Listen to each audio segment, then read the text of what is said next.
when it counted, he prevailed.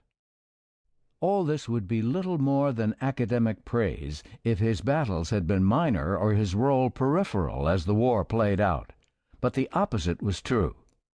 He gave the Union its first major victory at Mill Springs, Kentucky, January 19, 1862, which helped save Kentucky for the Union and open the way to Tennessee, rendered service at the Siege of Corinth, where he practically superseded Grant, held the center at Stone's River, where, on a wooded knoll known afterward as Hell's Half Acre, he snatched victory from defeat, and in consequence secured Middle Tennessee, took charge of the most important part of the maneuvering from Deshard to Chattanooga during the Tullahoma Campaign, June 22 to July 3, 1863, with its great victory at Hoover's Gap, once more saved the day at Chickamauga, where on the crest of Horseshoe Ridge, with 3/5 of the Union army streaming to the rear along with its commander, Thomas planted himself and a decimated array of broken regiments,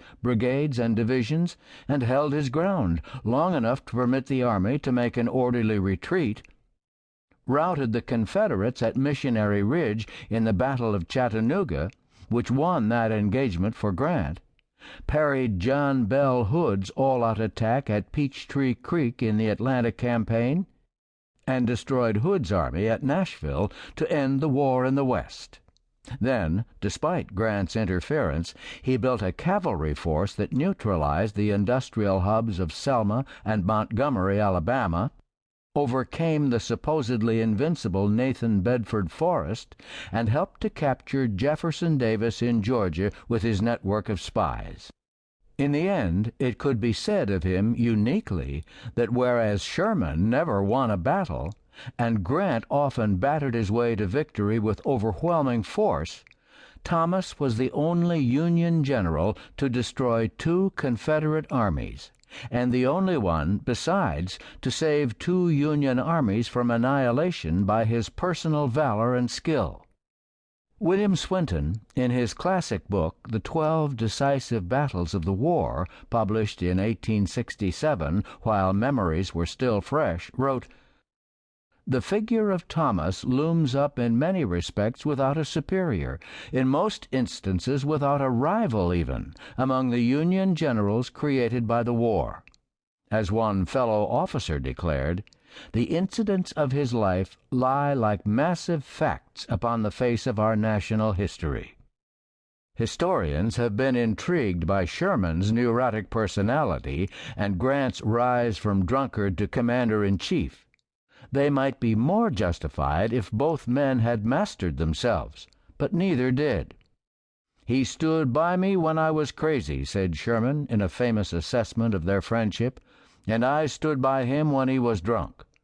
But Sherman remained unstable throughout his career, and Grant, however capable in some respects, remained small-minded, devious, and, with interludes, a heavy drinker to the end. In an unpublished manuscript entitled Heroes of the Great Rebellion, General James H. Wilson, Grant's own favorite cavalry commander, concluded sadly that Grant in the end owed much of his military stature from the war to John A. Rawlins, his able chief of staff.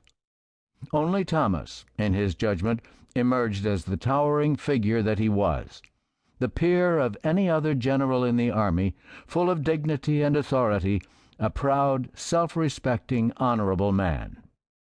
One fellow officer, Major Don Piatt, judge advocate in the celebrated treason trial of General Don Carlos Buell, wrote, "Grant felt uneasy and ashamed in the presence of Thomas, and both Grant and Sherman were troubled with the thought that truth and justice would award to their subordinate in office the higher position on the honor roll." Thomas himself once said that time and history would do him justice. General Oliver O. Howard, in a biographical tribute, declared, "It takes time for jealousy and ambition, spewing out calumny, to gnash, gnaw, and consume themselves, but time is long, and justice never dies." Born on July 31, 1816, at Newsom's Depot.